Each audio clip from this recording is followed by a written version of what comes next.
Hallelujah. सभी को प्रभु यीशु मसीह के पवित्र नाम से जय मसीह की। मैं पास्टर लकी पीटर और आप सभी का बहुत बहुत धन्यवाद करता हूं कि एक बार फिर से हमें परमेश्वर ने मौका दिया कि हम सभी मिलकर परमेश्वर के पवित्र वचन में से कुछ सीख सकें। और मैं काफ़ी टाइम के बाद यूट्यूब के ऊपर अपनी वीडियो डाल रहा हूं, क्योंकि सेवकाई में बिज़ी होने के कारण, कुछ पर्सनल कारणों के कारण मैं काफ़ी दिनों से वीडियो नहीं डाल सका। इसके लिए हम क्षमा चाहते हैं। लेकिन आज हम जितना भी समय परमेश्वर के पवित्र वचन में से सीखेंगे, हम सभी के लिए एक बहुत ही उन्नति का वचन होगा। आज मैं आपको बताना चाहता हूं कि बहुत सारे लोग ये मेरे से सवाल करते हैं कि पास्टर जी, मेरी प्रार्थनाओं का उत्तर नहीं आ रहा, या मेरी प्रार्थना को शायद प्रभु सुन नहीं रहा। मैं आप सभी को बताना चाहता हूं कि आज मेरे वचन में से कि क्यों हमारी प्रार्थनाएं सुनी नहीं जाती और क्यों हमारी दान जो होते हैं वो प्रभु के हजूर में जो वो ग्रहण नहीं किए जाते, उसका एक बहुत बढ़िया कारण मैं आपको परमेश्वर के पवित्र वचन में से बताना चाहता हूँ। बाइबल में लिखा है, अगर हम उत्पत्ति की किताब को पढ़ते हैं, उसका चौथा अध्याय पढ़ते हैं, वहाँ पे दो भाइयों का जिक्र है, कायन और हाबिल। बाइबल बताती है ये दोनों भाई परमेश्वर के सामने अपने हृदय में से, अपने दिल की खुशी से कुछ ना कुछ प्रभु को भेंट करने के लिए लेके गए। बाइबल में लिखा हुआ है कि हाबिल जो था, उसने परमेश्वर के सामने भेंट को दिया और परमेश्वर ने उसकी भेंट को ग्रहण किया। लेकिन दूसरी बार उसके भाई के बारे में लिखा हुआ, जब कायन ने अपनी भेंट को परमेश्वर के सामने लेके आया, तो उसकी भेंट जो थी वो प्रभु ने ग्रहण नहीं की। देखिए, यहाँ पे दो भाइयों के बारे में बताना चाहता हूँ। एक भाई की भेंट, हाबिल की भेंट को परमेश्वर ने ग्रहण किया, लेकिन कायन की भेंट को प्रभु ने ग्रहण नहीं किया। उसी तरीके से कलीसिया में भी ये दो तरीके के लोग, दो ग्रुप होते हैं। कई ऐसे लोग होते हैं जिनकी प्रार्थनाओं को परमेश्वर सुनता है, प्रभु उनका उत्तर देता है, लेकिन बहुत सारे ऐसे लोग भी होते हैं जिनकी प्रार्थनाओं का उत्तर नहीं आता। वो बहुत प्रार्थना करते हैं लेकिन फिर भी उत्तर नहीं आता, और उसके बारे में आपको बताना चाहता हूँ। इन भाइयों के जीवन में से हम देख सकते हैं क्यों हमारी प्रार्थनाओं का, या जो हम प्रभु को भेंट चढ़ाते हैं, उनका उत्तर क्यों नहीं आता। बाइबल में लिखा हुआ है कि कायन की भेंट को प्रभु ने इसीलिए ग्रहण नहीं किया। बाइबल में लिखा हुआ, पढ़ सकते हो, उत्पत्ति की चौथा अध्याय पूरा पढ़ सकते हो। उसमें लिखा, प्रभु ने उससे कहा, कायन तेरे काम बुरे हैं। बाइबल में लिखा, प्रभु ने कहा कायन को, यदि तू भला करे तो क्या तेरी भेंट को मैं ग्रहण ना करूं।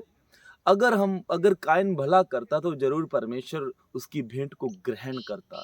मैं आपको बताना चाहता हूँ, आप में से बहुत सारे ऐसे लोग हैं जो प्रार्थनाएं तो करते हैं लेकिन भला नहीं करते। भला का मतलब वो परमेश्वर के साथ अपने पूरे दिल से जुड़े नहीं, इसीलिए उनकी प्रार्थनाओं का उत्तर, इसीलिए उनको जो दान दशमांश जो प्रभु के हजूर में देते हैं, उनकी भेंट प्रभु ग्रहण नहीं करता। क्योंकि मैं आपको बताना चाहता हूँ, प्रभु को हमारी भेंट और हमारे दान दशमांश से ज़्यादा हमारे दिल के साथ परमेश्वर का मतलब है। जब तक हमारा हृदय प्रभु के साथ सही नहीं होगा, जब तक हमारा जीवन प्रभु के साथ सही नहीं होगा, तब तक हमारी ना तो प्रार्थनाओं का उत्तर आने वाला है, ना हम जो दान दशमांश, जो भेंट हम प्रभु के सामने चढ़ाते हैं, उनका भी उत्तर नहीं आएगा, जब तक हमारा जीवन प्रभु के सामने सही नहीं होगा। आज की कलीसिया को मैं आपको बताना चाहता हूँ, जितना जोर आप प्रार्थना में लगाते हो, अगर आप उतना ही जोर आपका जीवन सही करने में लगाओ, तो मैं आपको बताना चाहता हूँ, जितनी ताकत आप प्रार्थना में लगाते हो, उतनी ताकत लगाने की जरूरत नहीं पड़ेगी। एक छोटी सी छोटी प्रार्थना को भी परमेश्वर आपकी ग्रहण करेगा, अगर आपका जीवन सही होगा।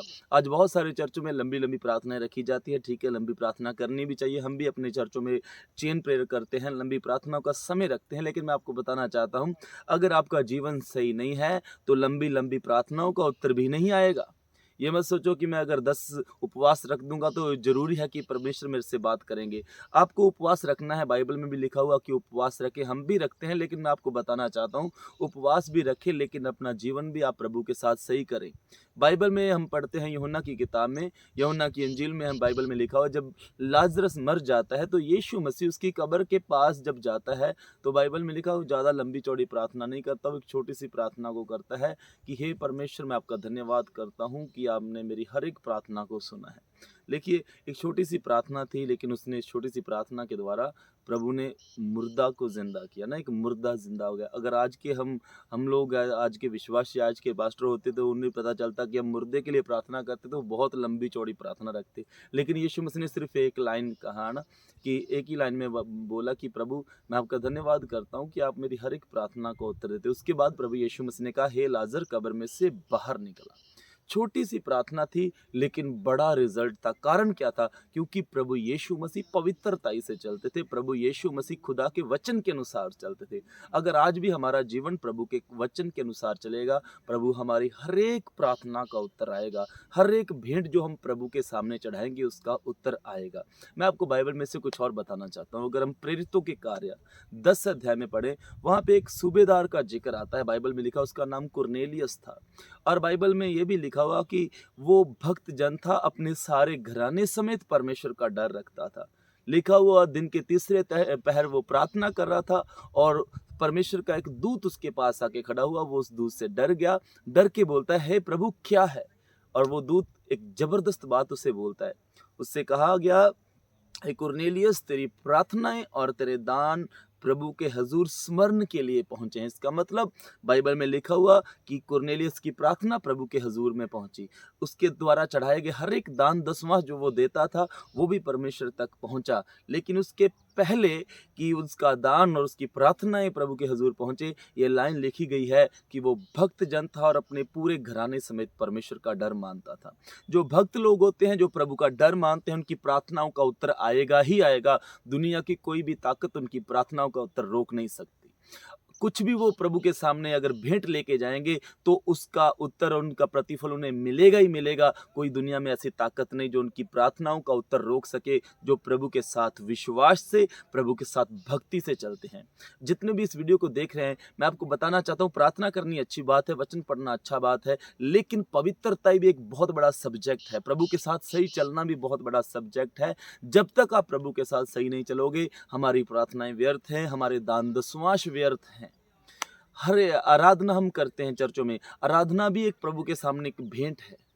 जब तक हमारा जीवन सही नहीं, हमारी आराधना भी प्रभु को कबूल नहीं हो सकती। आप में से बहुत सारे लोग प्रभु के लिए गाते होंगे। आप में से बहुत सारे लोगों को विश्वासी आके बोलते होंगे कि आप बहुत बढ़िया गाते हो, आपकी आवाज़ बहुत सुंदर है। लेकिन मैं आपको बताना चाहता हूँ, आपकी सुंदर आवाज़, आपका बढ़िया गाना, ये सिर्फ लोगों को पसंद आ सकता है, लेकिन प्रभु को वो आराधना पसंद है जब जब कोई इंसान दिल से करता है। यूहन्ना की इंजील में 4 अध्याय उसकी 23 और 24 वचन में लिखा हुआ, परमेश्वर आत्मा है और जो उसकी आराधना आत्मा और सच्चाई से करते हैं, प्रभु उन लोगों को खोजता है।